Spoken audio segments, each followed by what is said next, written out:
What happens when a man suffering from dissociative identity disorder kidnaps 3 girls and locks them inside a zoo basement? He has 23 personalities, and the 24th personality is a monster who feeds on young women. Stick around till the end of the video. The movie starts with a girl named Casey who is lost in thoughts at her classmate's birthday party at a restaurant. When the celebration ends, Claire, the birthday girl, tells her dad that it was a bad experience inviting her to the party. Casey then calls at her home, asking them to come get her from the restaurant. Casey is a weirdo with an obnoxious nature. That's why people don't want to be friends with her. No one wants to drop her home, so Claire's dad waits to see if her parents actually come to pick her up. Unfortunately, Casey finds out that her dad's car broke down, so she decides to take a bus home. But Claire's kind dad offers her to drop her home. They all get into the car. Claire chats with her best friend Marcia in the back seat, while Casey is quietly sitting in the front seat. Claire's dad is putting her gifts in the trunk when suddenly someone approaches him. The trunk is abruptly closed with a loud thud, and an unknown person gets into the driver's seat. Scared and confused, Casey nervously stares at the man. Claire realizes it's not her dad and tells the person that he is in the wrong car. Just then, the man pulls out a bottle and sprays Claire and Marcia with a substance, and they both go unconscious in the back seat. Casey was in utter shock and couldn't scream. She silently grabbed the door handle and tried to open it, but this sets off the safety lock alarm. But the man wears his mask again and knocks her unconscious. Casey wakes up to find herself in a dull room with Claire and Marcia, who are both scared and don't know what's going on. Just then, the only door in the room opens and the same guy enters the room with a chair. He cleans the chair with a towel and sits in front of them. Marcia checks her pants, and the man aggressively drags her outside to teach her a lesson. Moments later, he sends Marcia back into the room and furiously grunts while closing the door. Scared, Marcia reveals that the man is Dennis and wanted her to dance for him, so she peed her pants in order to get out. Claire consoles her that they are going to be okay. Just then, Casey gets a flashback of a childhood memory, where a young Casey was in a cafe with Uncle John, who was telling her a hunting story. Her father was also there. The news of the kidnapping of the 3 students is going viral. In a clinic, an old psychologist named Karen finds out that her patient, Barry, has an appointment with her today. Meanwhile, Claire urges Marcia and Casey to fight back if their kidnapper tries to lay hands on one of them again. However, Casey is sensible and doesn't like Claire's solution. Claire says that they don't have much time and should attack Dennis with all their strength. Claire thinks that Casey is just acting like the stubborn person that she usually is. Casey replies that they don't know what's going on, but she reassures them that she would help them once they could make a better plan. The scene shifts to a tent in the woods, where Casey's dad is teaching her how to hunt her target. In Dr. Karen's office, the same kidnapper shows up in a loose coat and a bonnet. He is very respectful and claims to be Barry. While Dr. Karen skims through his collection of drawings, Barry reveals that he's inspired by fashion. She acts friendly and asks him leading questions to find out more about the actual person she is talking to. She then lies to him by saying that his workplace has declared him the model employee. Dr. Karen soon realizes that this persona is not Barry, as he is not protective about his sketches. It's actually Dennis, who then leaves the clinic with the sketches. Meanwhile, the girls are prying through a small hole in the door. Just then, a lady enters and starts talking to Dennis. They start calling the woman for help, and the woman gets closer. Don't worry. Shockingly, it's the same kidnapper now dressed up like a woman. It's his female personality, named Patricia.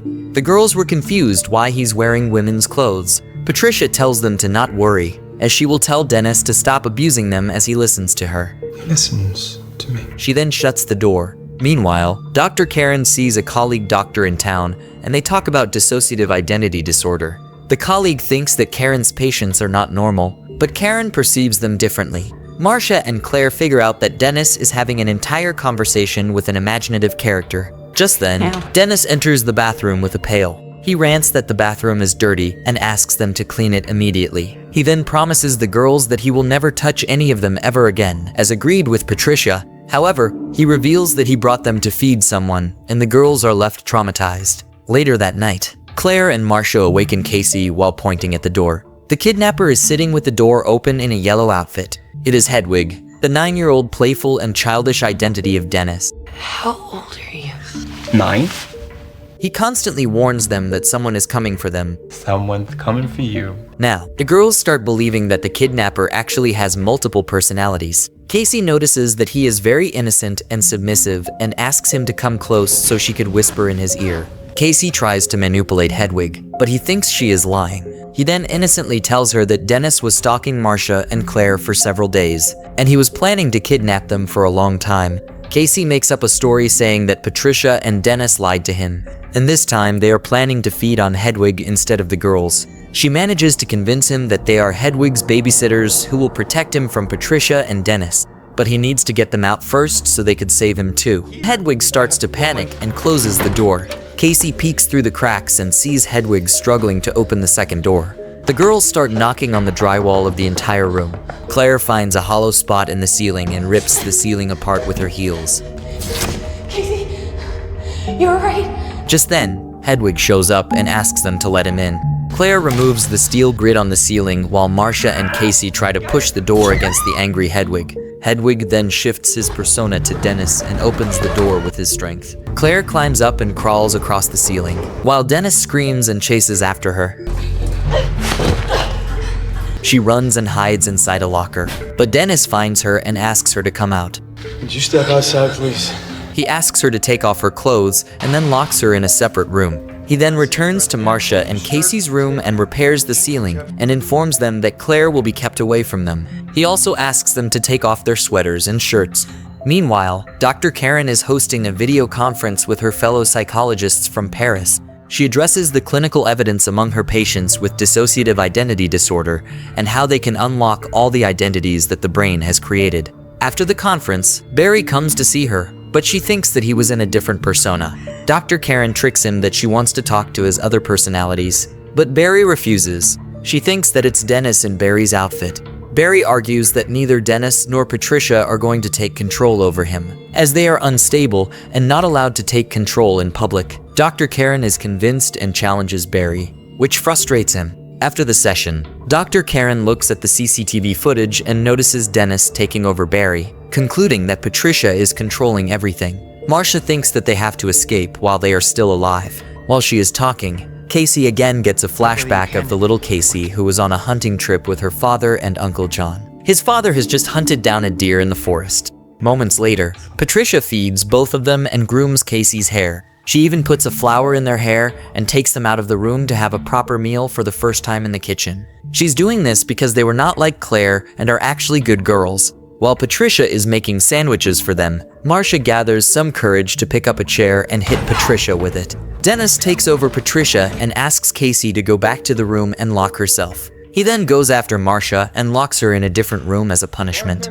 Dennis approaches Casey and tells her that soon the beast will eat all of them. After that, she gets another flashback of the hunting trip, when her father was sleeping and she was staring into the woods while Uncle John is holding a gun in front of the innocent Casey. Casey wakes up and finds Hedwig hugging her from behind. Hedwig reveals that Barry used to decide which personality should take control, and now it's Hedwig deciding things. He also says that only Patricia and Dennis believe that the beast is real. Have you seen him? Hedwig dodges the question and asks if he can kiss her, and she hesitantly allows him. They then share an awkward kiss, and then she asks him if he could take her to his room, and they could dance and listen to music. But Hedwig is running out of time for Barry's appointment with Dr. Karen. During the session, Dr. Karen talks to Dennis instead of Barry, telling him that his beliefs about the beast are absurd and physically impossible. She says that Dennis could trust her with anything. She even says that if Dennis does not tell him about it, all his other identities will take over him all at once.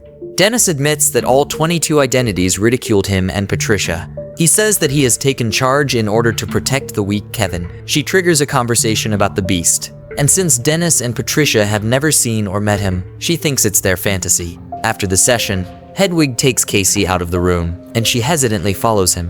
He plays loud music and dances insanely in front of Casey. After that, she sees that the window in his room is not real. Hedwig realizes that Casey was trying to trick her in order to escape, but Casey pleads to help her get out of this place, and he decides to send her back to her room. But she says she wants to see more of his room, and he hands her the walkie-talkie, which belongs to Dennis. Casey dials in and talks to a recipient. She tells him that she is kidnapped in a basement and tells him to call the police. Just then, Hedwig shifts to Dennis and takes back the walkie-talkie. He then escorts Casey to her room and returns in his usual outfit. He tells her that this night will be her last and the beast will be happy. Later, she again gets a flashback where Uncle John was hiding behind a huge rock and called Casey while his father was sleeping. He had no clothes on and asked Casey to undress too so they could play an animal game. When he was finished playing, Casey waited for him with a shotgun in her hand. Casey loads it and aims at Uncle John, who quickly took the gun from her hands.